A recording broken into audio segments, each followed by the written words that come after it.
Oh, salutations, vous êtes ici? Je n'avais pas constaté votre présence.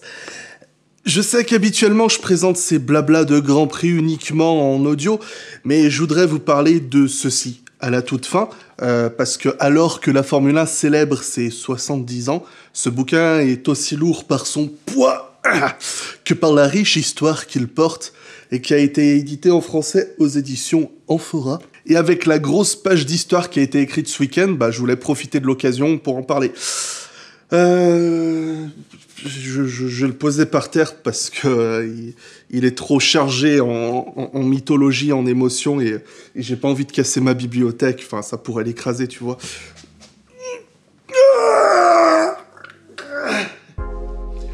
Alors revenons sur l'événement riche en histoire qui s'est passé ce week-end, et c'est évidemment le retour du tracé d'Istanbul pour le Grand Prix de Turquie 2020, remporté par Lewis Hamilton devant Sergio Pérez et Sébastien Vettel. Si vous voyagez dans le futur depuis 2017, vous verrez peut-être rien d'anormal dans ce résultat, mais croyez bien qu'après avoir vu la pole position de Lance Stroll, on s'attendait à voir un doublé des Racing Point, donc des Force India pour vous.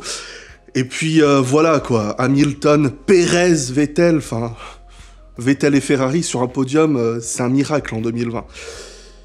Non, retournez en 2017, ce serait trop long pour vous expliquer.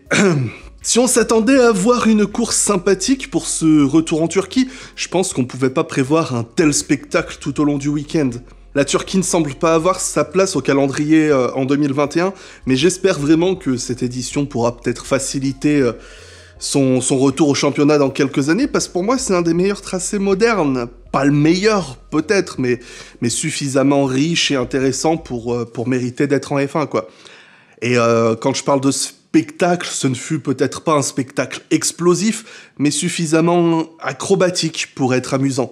Sur un asphalte resurfacé il y a 2 semaines, les pilotes souffraient pour simplement trouver du grip sur ce tracé, et lorsque la pluie s'est invitée samedi, on a pu savourer un spectacle et des résultats plutôt uniques par rapport à la hiérarchie connue. Et pour ce qui est de la course, il y avait peut-être un côté un peu frustrant de voir des pilotes qui galéraient pour dépasser à cause de la piste qui était détrempée, mais l'aspect stratégique de la course récompensait les pilotes les plus habiles, intuitifs et conservateurs de leur pneumatique, et je pense que dans ce Grand Prix on distingue vraiment 2 parties. La première qui ressemblait à une procession à cause de l'eau qui stagnait sur la piste et qui punissait toute sortie de trajectoire, et la seconde partie de la course où la piste était suffisamment sèche pour permettre aux pilotes les plus courageux de dépasser, mais quand même suffisamment humide pour sanctionner les pilotes les moins prudents. Et je ne vois pas par quel meilleur moyen Lewis Hamilton pouvait remporter son 7e titre mondial. Certainement sa meilleure course de la saison, enfin selon moi, et une de ses plus belles de ses 92 ou je sais plus combien de victoires. J'ai arrêté de les compter parce que à partir de 11 à peu près, parce que j'avais plus assez de doigts.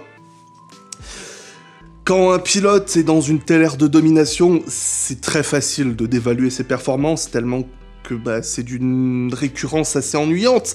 Mais quand on voit à quel point Mercedes a souffert tout le week-end, et qu'il a fallu passer le stade de la mi-course pour que Hamilton apparaisse comme un éventuel challenger à la victoire, pour gagner la course avec 30 secondes d'avance, je trouve que ça ne fait que remettre en avant ses capacités de pilote. Parce que quel que soit son nombre de titres, de victoires, au final, ça n'enlève rien à son adaptabilité, sa gestion de ses gommes intermédiaires pendant 50 tours, et de la sagesse qu'il a affichée après tous les tours qu'il a passés dans le trafic, avant que la piste ne lui permette des dépassements et qu'il trouve son confort dans la voiture. Et c'est exceptionnel ce qu'il a fait, et c'est exaspérant aussi. Oserais-je compter sur un rival à machine égale pour créer de l'opposition en 2021 ? Désormais mathématiquement incapable de rattraper Hamilton, je me permets de commencer à émettre des réserves sur le fameux plan secret que Bottas avait pour battre Hamilton en 2020. Mais je dois aussi avouer que la hype de découvrir de quoi il s'agit, ce plan, la hype grandit en moi, j'ai envie de savoir ce que c'est. 110 points le séparent de son équipier, et à titre de comparaison, Bottas a 101 points d'avance sur Ricciardo au championnat. Pour parler pour ceux qui sont nuls en maths comme moi, ça veut dire que Bottas est plus près de la 6e place que de la 1re au championnat. Au départ, Valtteri a dû éviter Ocon au premier virage, il a ensuite perdu le contrôle, bon là, je peux pas lui en vouloir, c'est vraiment un fait de départ quoi, mais s'en est suivi un autre contact avec le même Esteban, au virage 9, il a tenté de plonger à l'intérieur d'une Williams je crois, il a freiné trop tard dans l'eau, parti en aquaplaning et il a tapé la Renault, et à partir de là, alors apparemment, sa direction était endommagée, et il a eu un total de 5 autres tête à queue. Et je vais éviter de trop parler de sa 14e place et du fait qu'il finisse à un tour derrière Lewis, parce que j'ai pas envie qu'on pense que je m'acharne sur lui. Alors évidemment, lorsqu'on parle d'un Grand Prix dominé par la gestion des gommes, avoir Sergio Pérez en 2e place semble tomber sous le sens, tant il fait partie des meilleurs pilotes dans ce domaine, et pourtant, il sera ravi que la course n'ait pas duré plus d'un tour tellement que ses pneus étaient morts en fin de course. Il a réussi à créer la Racing Point la plus large de l'histoire, d'abord pour résister à Verstappen pendant une majorité de la course, et enfin dans les derniers tours pour résister aux deux Ferrari. Gêné dans son ultime tour en qualification, Checo était vraiment frustré de rater la pole position le samedi, en signant pourtant la meilleure qualification de sa carrière. Et je trouve ça absurde de me dire qu'il a dû attendre 168 Grands Prix pour faire un top 3 en qualif, et qu'il a réussi 9 top 3 en course. Sans parler du fait qu'il est actuellement 4e du championnat avec 100 points, et que c'est son 2e meilleur score au championnat à égalité avec celle de 2017, et je crois que son plus gros score c'est 101 points. Donc techniquement il est en train de faire la meilleure saison de sa carrière, Checo. Mais bon, je vais pas continuer d'insister dessus, c'est juste que je pense que ce pilote mérite sa chance dans une bonne équipe, dans un top team, et le savoir sans contrat pour l'année prochaine, ça me fait de la peine. Pas une erreur de toute la course, il a été parfaitement constant, et il a ramené de très gros points à Racing Point, qui reprend l'avantage au championnat constructeur. Imaginez le coup de maître que ça aurait pu être si Lance Stroll avait pu convertir sa pole position en podium. Un réel plaisir de voir Junior enfin prendre ses marques depuis cette saison en fait, et de se remettre d'une petite série assez difficile depuis son podium à Monza où il a marqué 0 points. Stroll dominait assez nettement. Oui, j'ai bien dit ça. Stroll dominait assez nettement avant de se faire rattraper dramatiquement par Perez et Hamilton. Et à ce moment-là, il y avait 2 options pour Racing Point, c'est-à-dire soit on laissait les 2 pilotes en piste avec un qui était plus lent que l'autre et qui allait ralentir l'autre, qui était chassé par une Mercedes, soit on arrêtait Stroll à ce moment-là pour lui mettre des gommes plus fraîches. Le problème, c'est que ça semblait être une bonne décision sur le coup, mais étant donné que tous les autres sont allés jusqu'au bout de la course, ça a été un désastre, et après cet arrêt au stand, il a souffert et il a fini en 9e place. Alors Racing Point a tout juste déclaré avoir observé des dégâts sous son aileron avant, ce qui se serait traduit en une perte de grip assez importante, et ça me semble pas si absurde comme justification.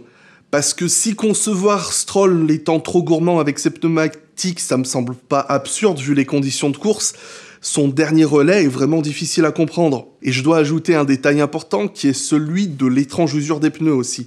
Parce que sur une piste séchante, les pneus intermédiaires étaient inappropriés, mais la piste était toujours trop humide pour aller mettre des slicks. Ce qui a fait la réussite de beaucoup de pilotes, ce sont les interslicks ou les slicks intermédiaires. Barbarisme qui a été inventé ce week-end pour dire, en gros, pour définir des pneus intermédiaires qui sont tellement usés qu'il y a une partie du pneu qui est aussi lisse qu'un pneu slick. Et du coup, il y avait un mélange de pneus slick et de pneus intermédiaires qui évacuent quand même un petit peu d'eau. Stroll aurait-il retrouvé du rythme en restant plus longtemps en piste, justement avec ces fameux slicks intermédiaires, ou est-ce que c'était uniquement dû à son aileron ? Dur de savoir, surtout dans notre position. Mais j'espère en tout cas que ce week-end aura quand même pu le rebooster, parce que pour ceux qui aiment les chiffres, notez que depuis l'Italie, donc la dernière fois que Stroll était entré dans les points, Perez a inscrit 64 points au championnat. Depuis le début de la saison, Stroll il en a marqué 63. Il a pris beaucoup de retard, mais bon, comme je le disais, ce serait injuste de dire que la malchance n'a pas contribué à ce retard au championnat. Mais quand même, ça fait mal. Par rapport à leur niveau de performance de cette année, ce fut certainement le meilleur week-end de Ferrari depuis très longtemps. Vettel et Leclerc ont été très proches en termes de rythme, et l'équipe a même servi de référence à ses rivaux en imposant un petit peu son jeu stratégique. Ils ont arrêté Leclerc pour se servir de lui comme cobaye pour Vettel, qui avait pris un départ absolument fantastique, et pour avoir les deux voitures qui finissent 3e et 4e, et être aujourd'hui l'équipe à marquer le plus de points ce dimanche. J'aurais jamais pensé pouvoir dire ça en 2020, ce qui est plutôt cool. Alors s'il est cocasse de plaisanter sur le fait que ce bon week-end de Ferrari, ça correspond à l'absence de Binotto dans le paddock, je n'ose pas croire une seule seconde qu'il a passé son week-end à jouer à Tetris devant la télé sur son canapé. Il était présent à l'usine, on peut très bien l'imaginer avoir eu une approche différente de son travail avec les ingénieurs qui sont à Maranello et de laisser l'équipe qui est sur le terrain opérer sur place et sous les ordres du directeur sportif Laurent Mekies. Donc une course très forte des deux pilotes, Vettel s'étant illustré grâce à un excellent départ, une défense titanesque face à Hamilton, et fichtre que c'était brillant de les voir se battre à nouveau et partager un podium ensemble, parce que ça faisait longtemps. Vettel n'est certainement pas dans sa période la plus brillante de sa carrière, mais de voir juste le respect et la simplicité de ces deux pilotes, je trouve que c'est très important pour l'image du sport. Hamilton et Vettel, ils émerveillent la Formule 1 à tour de rôle depuis 2007, ils ont accumulé 11 titres sur les 13 dernières saisons. C'est aussi incroyable que déprimant. Donc voilà, ce genre d'image, ça fait toujours un peu plaisir. Et pour ce qui est de Leclerc, c'était une course tout aussi solide, mais vu qu'il n'a pas bénéficié d'un aussi bon départ que Vettel, il a dû remonter depuis le milieu de peloton, et sans cette petite erreur dans la dernière chicane, il aurait même pu prendre la 2e place. On sait à quel point il est adepte de l'autodépréciation, et sa colère d'après-course, ça m'a pas surpris. Mais j'espère pour lui qu'il va vraiment évoluer sur ce côté-là, parce que il se fait aucune faveur déjà à lui-même. C'est jamais très bon d'être dans cet état d'esprit, et il fait pas de bon non plus à son image, surtout que franchement, il a pas du tout à rougir de sa course. T'as vu, j'ai dit rougir et il est chez Ferrari. Là, ça me faisait rire, moi. McLaren a eu un week-end à l'image de leur saison, je trouve. Une partie désastreuse et une autre partie qui était brillante. Les pénalités infligées aux pilotes ont vu Norris partir en 15e place et remonter jusqu'à la 8e. Et après un début de course difficile, Lando Norris a trouvé confort sur ses slicks intermédiaires pour prendre le meilleur tour en course. Et quant à Carlos Sainz, il a fait la course la plus Carlos Sainzesque qui soit, à mon sens, parce qu'il remonte de la 15e à la 5e place, le tout en passant presque invisible durant toute la course. On l'a presque pas vu, quoi. Pour dire, si vous regardez la toute fin de la lutte entre Perez et les Ferrari, on voit Sainz arriver juste en fond.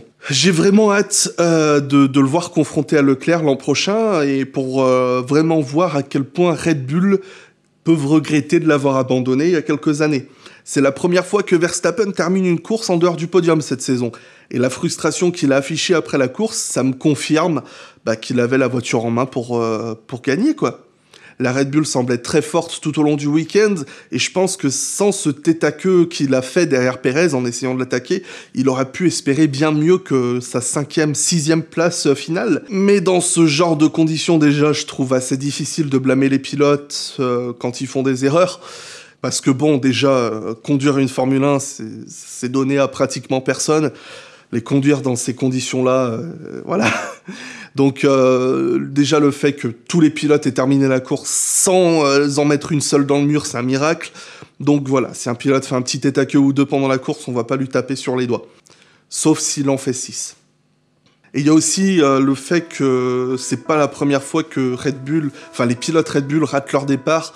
C'est vraiment un truc sur lequel il va falloir qu'ils bossent. Donc la première erreur de Verstappen, c'était derrière Perez, qui aurait pu bien mal terminer pour lui, mais bon, ça va, il a juste fait un gros tête à queue à plus de 250 km/h, il s'en est bien sorti. Je pense que dans ce cas-là, Verstappen, il avait deux options. Il pouvait soit continuer d'attendre patiemment derrière Perez, histoire qu'il y ait une bonne opportunité qui se présente, soit rester derrière et dès que la moindre opportunité arrive, prendre autant de risques que possible pour aller l'attaquer. Et c'est ce qu'il a fait et ça a raté. C'est tout à fait le genre de situation héros ou zéro. Tu vois ce que je veux dire, c'est soit tu passes pour un zéro en faisant une erreur comme ça, soit tu passes pour un héros en la réussissant, et aujourd'hui, il n'a pas réussi. Malgré un second tête à queue en fin de course, il a réussi à dépasser Alexandre Lalbon dans les derniers tours. Une grande opportunité de gâcher pour lui, comme je le disais, c'était une bonne occasion de revenir sur la 2e place au championnat. Mais bon, j'ai pas souvent l'occasion de trouver des trucs à redire sur Verstappen, donc autant le faire maintenant parce que je pense pas qu'on va l'y reprendre de sitôt. Pour ce qui est du pilote thaïlandais, c'est la première fois de la saison qu'il termine aussi proche de Verstappen à la régulière. Justement parce qu'il a fait les erreurs que j'ai évoquées. Mais Albon, il en a pratiquement pas fait. Il a trouvé, je pense, il a réalisé ce week-end, selon moi, son week-end de la saison, quoi. Il a été proche de Max en qualif, jamais très loin derrière en course. Je suis content parce que j'ai pratiquement rien de négatif à dire sur lui et je pense que c'est très important pour lui après cette série de week-ends désastreux, quoi.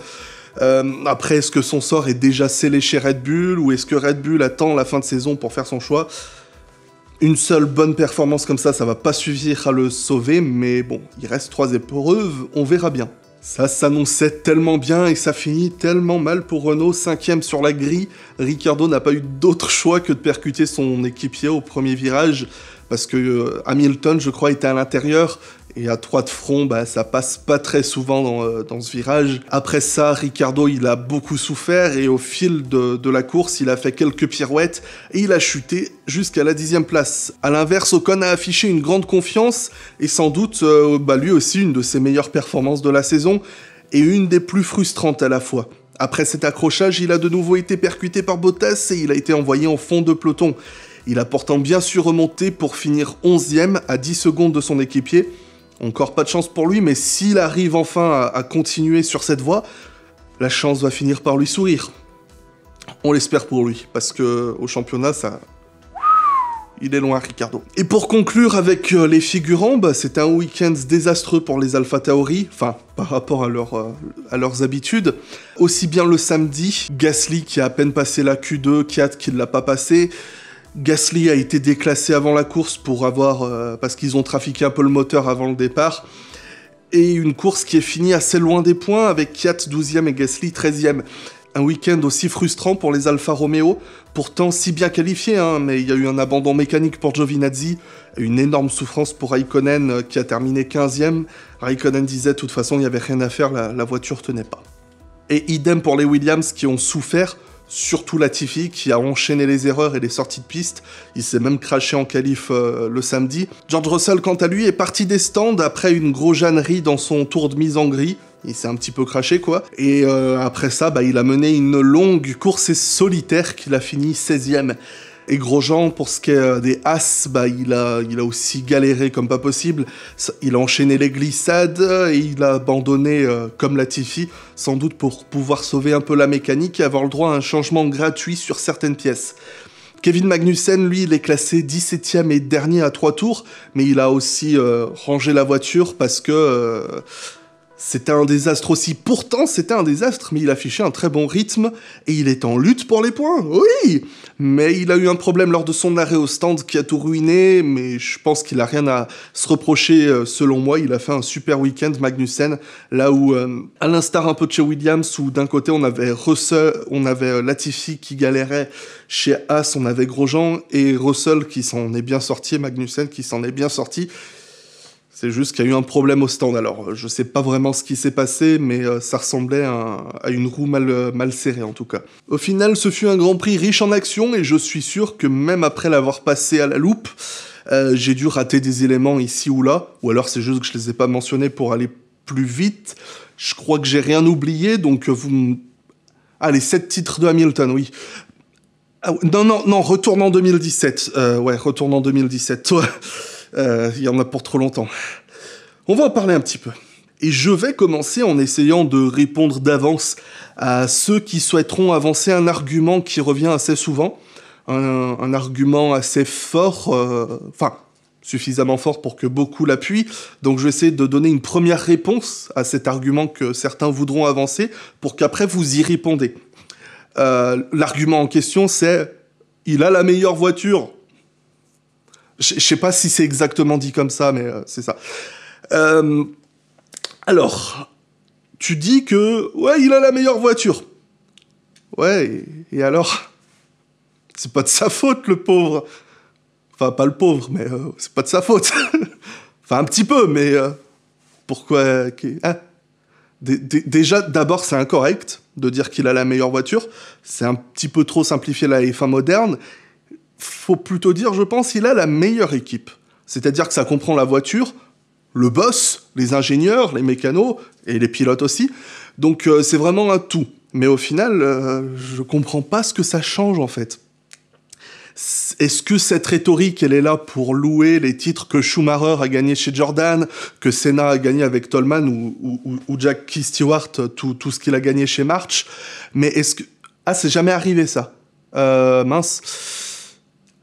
Oh non, en fait, ce que tu veux dire, c'est que pour gagner un titre, il faut avoir une des meilleures voitures ou la meilleure voiture. Ouais, mais du coup, en fait, on tourne en rond. À moins que ce soit pour dire que Hamilton ne gagnerait pas sans la meilleure voiture. Un petit peu comme quand Schumacher est allé chez Mercedes, ou quand Villeneuve est allé chez BAR, ou que il est allé chez Arrows, ou que Lauda est allé chez Brabham, ou que Fittipaldi est allé chez Supercar. J'arrive pas à dire ce nom d'équipe, en plus j'avais plus de souffle. T'as compris l'idée, en fait, dans les deux sens, je comprends pas ce que ça veut dire cette phrase. Évidemment qu'il faut la meilleure voiture pour gagner. Je sais pas. En gros, peu importe comment j'essaye de comprendre cette phrase, je comprends pas. Je comprends pas ce que ça veut dire en fait. Donc merci à toi enfin à ceux qui voudront m'éclairer dessus. Voilà. Et pourtant, cher habitué, tu sais à quel point moi j'aime les outsiders et voir régulièrement le haut du classement chambouler et changer très souvent. Et je conçois parfaitement que lorsqu'on voit la dominance de Mercedes, bah, c'est très difficile de s'émerveiller quand on voit un pilote qui arrête pas de gagner, quoi. Mais le dénigrer uniquement parce qu'il est au meilleur de sa forme dans la meilleure voiture, je comprends pas. Regarde ce que j'ai fait à ce pauvre Michael Schumacher dans ma jeunesse. Bon, là, c'est pas pareil. Lui, j'étais gamin, quoi. J'étais jeune, je l'aimais pas, j'avais 9 ans. Guide 2003, j'avais 9 ans. J'avais aucun recul sur les choses, j'étais irrationnel, tout ça. Alors que bon, là... je pense que toi qui veux me faire comprendre que Hamilton n'est rien sans sa Mercedes, je pense que t'as pas 9 ans. J'ai dit une connerie, non? Au final, bien que ma réaction face à cette 7e couronne est la même que pour la 7e de Schumacher, c'est-à-dire c'est quand que ça s'arrête, je mentirais si je disais ne pas avoir été ému. Parce que avant d'aimer tel ou tel pilote, telle ou telle équipe, bah, j'aime la Formule 1 surtout, quoi. Et ce genre de moments, aussi ennuyants ou agaçants peuvent-ils être, bah, ça vient laisser une marque dans le sport, une grosse marque. Et en tant que gros sensible, je ne peux pas y rester insensible. Même si, bon, tout ce qu'on veut voir, je pense, c'est une lutte acharnée jusqu'à la dernière course entre 2 ou 3 ou plein de pilotes, quoi. Peu importe le vainqueur, même. Et pour conclure, puisqu'on parle des moments là qui ont marqué un peu l'histoire, bah, je viens vous dire un mot de ce livre merveilleux que m'ont envoyé les éditions Amphora, 70 ans de Formule 1. 70 ans d'histoire, déjà, c'est une merveilleuse initiative de la Formule 1 d'avoir fait ce machin, avec une préface de Ross Brawn. Et rien que ça, c'est génial. En plus, derrière, il y a une maison d'édition française spécialisée dans le sport qui vient l'éditer, donc c'est vraiment génial, aussi bien pour les fans que pour la F1. Sachant que de ce que j'ai vu, ils sont aussi placés en Suisse, au Canada et en Belgique, donc une bonne majorité du monde francophone pourra en profiter. Et si je dis que c'est fait avec sérieux de la part des éditions Amphora, c'est parce que je pense que vous allez avoir pas mal de médias francophones qui vont en parler dans les prochains jours, si ce n'est pas déjà fait. Alors les habitués, vous savez que je n'aime pas bien lire, mais déjà il y a des images, ça fait moins de texte à lire. Ouais, Schumacher, Willy Weber, son ingénieur, son manager. Oh, Button, mais tu vois, tu remontes, t'as même des bonnes vieilles photos, là, c'est Pironi Rosberg, je crois. Oh, c'est joli. Oh, Emerson Fittipaldi avec sa bonne coupe de l'époque. Là, on a Jochen Rindt, Je sais pas comment ça se dit, mais ça doit être ça. Enfin voilà, tu vois, il y a des jolies photos, je suis content. Et plus sérieusement, si vous me voyez me la péter autant avec tous ces bouquins là de partout, c'est pas juste décoratif, c'est aussi pour me la péter, oui.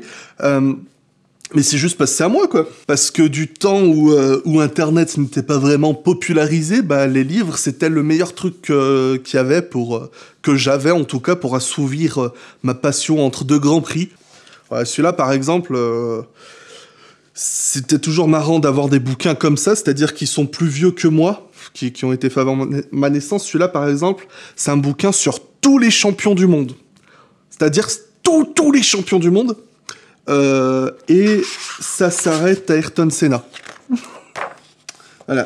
Voilà. C'est-à-dire que le bouquin, il est pas gros, quoi. Et pourtant, t'en as de l'info là-dedans. C'est juste que ça a été fait à la fin des années 80, donc il leur manque 40 ans d'histoire, quoi. Et du coup, quand je sors un bouquin comme ça et que dedans, bah là, tu vois, je vois Nico Rosberg, je vois des Toro Rosso. Il y a un moment, il y a même une photo de... Voilà, il y a la photo de l'accident de Bianchi, et c'est pas nécessairement le truc auquel on a envie de penser tout de suite, mais tu vois, enfin... Je sais qu'il y a un endroit, t'as une photo de Max Verstappen, tu vois, tu te dis Max Verstappen qui est dans un bouquin d'histoire, tu sais, c'est encore un gamin, quoi. Donc ça me fait bizarre. Et c'est surtout quand vous m'entendez dire un tel ou un tel laisse une marque dans les livres d'histoire, bah en fait, c'est pas juste une métaphore, quoi. C'est à ces trucs, moi, que je pense. Parce que dans le livre, ça parle autant de Fangio, mais ça parle aussi de Vettel, ça parle de Clark, de Hamilton, même de Verstappen, hein, comme je l'ai dit. Mais bon, à part ça, mon rapport au bouquin sur la Formule 1 et pourquoi j'aime ça, pour parler de celui-là en particulier, j'ai rien à dire en fait. Déjà parce que c'est écrit par Maurice Hamilton. Alors si tu connais pas Maurice Hamilton, non, il a rien à voir avec Lewis. C'est un journaliste F1, mais c'est un journaliste F1 qui a traîné dans les paddocks avec Niki Lauda, Jackie Stewart, James Hunt, Frank Williams, Bernie Ecclestone, tout ça. C'est pas un journaliste, le mec, c'est un témoin, quoi. Et des personnes comme ça, c'est en or, quoi. En France, on connaît Jean-Louis Moncef, hein, c'est vraiment des journalistes de cette époque qui connaissent le métier, qui écrivent pas n'importe quoi, et c'est pas écrit par n'importe qui. En fait, c'est pour ça que j'ai rien à dire dessus, c'est littéralement ce que tu peux attendre d'un bouquin d'histoire sur la F1.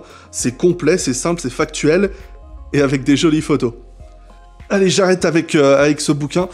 C'était déjà pour remercier les éditions Amphora et te dire que si jamais tu croisais ce bouquin et que tu as un doute sur le produit, parce que des fois tu croises un truc en magasin et tu te dis « est-ce qu'il faut que je l'achète ?» Bah tu peux te dire que ouais, c'est fait avec du sérieux, quoi. Enfin, ce que je veux dire, c'est que tu vas pas te retrouver avec des trucs typiques de... Je sais plus, une page sérieuse, tu vois, avec le checkmark qui avait marqué un truc du style Lewis Hamilton égale le record de 7 victoires de Mick Schumacher, le fils. Voilà, c'est pas des gars comme ça qui ont écrit le bouquin, quoi. Enfin bon, pour m'en arrêter là, j'espère avoir satisfait ton besoin de revivre ce beau Grand Prix de Turquie et que tu auras su savourer cette course, parce que après, on a Bahreïn, Sakir et Abu Dhabi. Istanbul me manque déjà.